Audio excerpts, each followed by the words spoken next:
ఇక టెంపుల్స్కి మనం చాలా డబ్బులు ఇన్వెస్ట్మెంట్ చేస్తాం.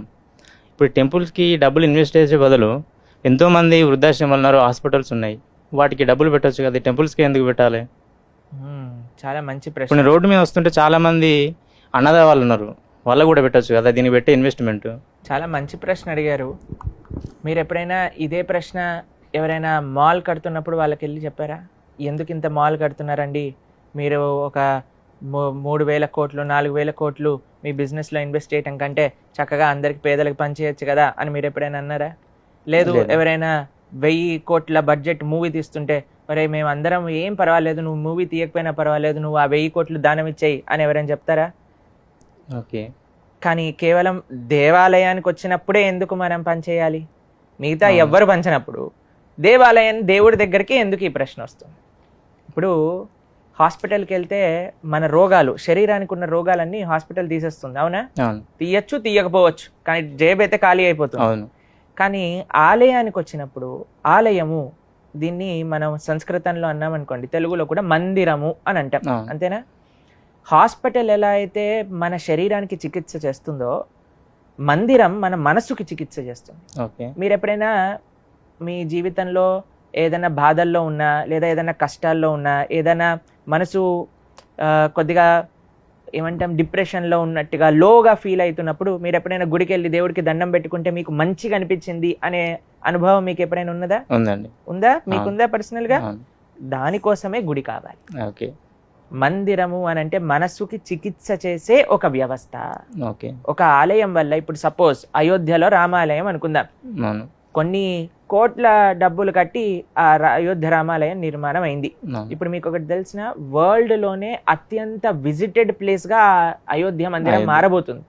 ఎంతమందికి జీవన ఉపాధి, ఎంతమంది కార్మికులు పనిచేశారు, ఎంతమంది ఇంజనీర్లు, ఎంతమంది ఆర్కిటెక్ట్స్, ఎంతమంది బిజినెసెస్ చేస్తున్నారు. ఇప్పుడు ఎయిర్పోర్ట్ వ్యవస్థ, ఎకానమీ ఎంత పెరిగింది అక్కడ. అది కేవలం ఒక మందిరం అనేది ఏదో అవసరం లేని ఇన్వెస్ట్మెంట్ కాదండి. మన అలా ఉండుంటే మన రాజులు అంతంత కష్టపడి ఎందుకు మందిరాలు నిర్మించారు పూర్వకాలంలో? ఓకే. సినిమా థియేటర్ నిర్మించుంటే అయిపోయేది కదా, మనందరం హాయిగా సినిమాలు చూసేవాళ్ళు. సినిమాకి వెళ్ళి చూసి ఆ స్వామి యొక్క శక్తి, ఒక టెంపుల్, ఇప్పుడు తిరుపతి వెళ్ళారు గీతాంజలి గారు, దర్శనం చేసుకొని వచ్చారు, వెంకటేశ్వర స్వామి హుండీలో డబ్బులు ఇస్తున్నారు. ఎన్ని అద్భుతమైన కార్యక్రమాలు వాటితో చేస్తున్నారు, ఎన్ని లక్షల మందికి అన్నదానం చేస్తున్నారు, ఎన్ని లక్షల మందికి వైద్యం అందిస్తున్నారు, ఎన్ని ఇన్స్టిట్యూషన్స్ నడుస్తున్నాయి, ఎంతమంది ఎంప్లాయీస్ పనిచేస్తున్నారు టీటీడీలో, అవునా కాదా చెప్పండి? కాబట్టి everything has its own role to play. ఇప్పుడు మనం అడిగామనుకోండి, పార్లమెంట్ ఎందుకు తీసేయచ్చు కదా, కొత్త పార్లమెంట్ కట్టడం ఎందుకు, డబ్బులు పనిచేయండి, దేనైనా పనిచేయచ్చు. ఆ పంచడం మనతో స్టార్ట్ అవ్వాలి. ఇప్పటి నుంచి ఏం చేయాలి అంటే, ఇలా ప్రశ్న అడిగే వాళ్ళందరూ వాళ్ళ జన్మదినోత్సవాలని, యానివర్సరీలని అవి ఇవి చేసుకోవటం ఆపేసి ఫస్ట్ ఆ డబ్బుల్ని పంచండి, దాని తర్వాత భగవంతుడి దగ్గరికి వద్దురు.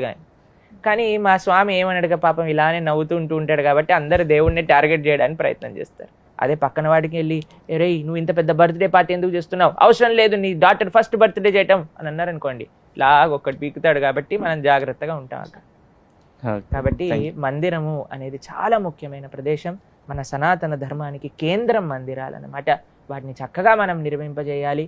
మందిరం ఏదో భగవంతుడు పూజలు చేసే ఒక ప్లేస్ కాదండి, అది వ్యక్తులు వెళ్ళినప్పుడు ట్రాన్స్ఫర్మేషన్ని కలిగించే ప్లేస్, మార్పుని, మనస్సు యొక్క మార్పు.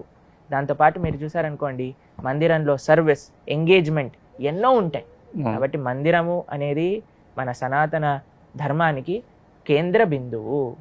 ఓకేనా? ఓకే, సంతోషం, థ్యాంక్ యూ. చాలా మందిరాలను మనం ఇప్పుడు చూస్తున్నామండి, బాగా డెవలప్ అయినవి. అయితే దీనికి రిలేట్ చేస్తూ చాలామంది ఇంకొక క్వశ్చన్ కూడా అడుగుతుంటారు, అంత పెద్దగా ఆర్భాటంగా ఆలయం కట్టాల్సిన అవసరం ఉంది, ఆలయం కట్టండి కానీ సింపుల్గా కూడా కడితే సరిపోతుంది కదా, ఇంత ఆర్భాటం, అంత హంగు ఆర్భాటాలు ఎందుకు అని అనే వాళ్ళకి మీ సమాధానం? ప్రభుపాదుల వారు అనేవారు, నేను ఒక చిన్న కుటీరంలో కూర్చొని కూడా భజన చేసుకోవచ్చు, కానీ ఒక పెద్ద మందిరం, ఇప్పుడు చూడండి, we want to always expand. ఇప్పుడు సుమన్ టీవీ ఒక్కొక్క చిన్న చిన్న ఊర్లలో కూడా మీరు చేశారు. ఎందుకండి జస్ట్ హైదరాబాద్ లో, ఇక్కడ బంజారా హిల్స్, జూబ్లీ హిల్స్ లో ఉండే ఒక చిన్న ఆఫీస్ లో మేము చేసుకుంటాము, ఎందుకు మనం ఎక్స్పాండ్ చేస్తున్నాం? ఎంత ఎక్స్పాండ్ చేస్తే అంతమంది కనెక్ట్ అవుతారు. కాబట్టి ఆలయం ఎంత వైభవంగా ఉంటే అంతమంది వస్తారు, అంతమందికి ఒక ఉపాధి దొరుకుతుంది. ఇప్పుడు వై నాట్ ఓన్లీ భగవంతుడికే చిన్నది ఇచ్చి మనం ఎందుకు విల్లా కొనుక్కోవాలని చూస్తున్నాం? రాముడేమో చిన్న ఆలయంలో ఉండాలి, మనం మాత్రం 5 bedroom 6 bedroom 8 bedroom 1 floor houses start అయిపోయాయి ఇప్పుడు. అవును. అది మనకు కావాలి.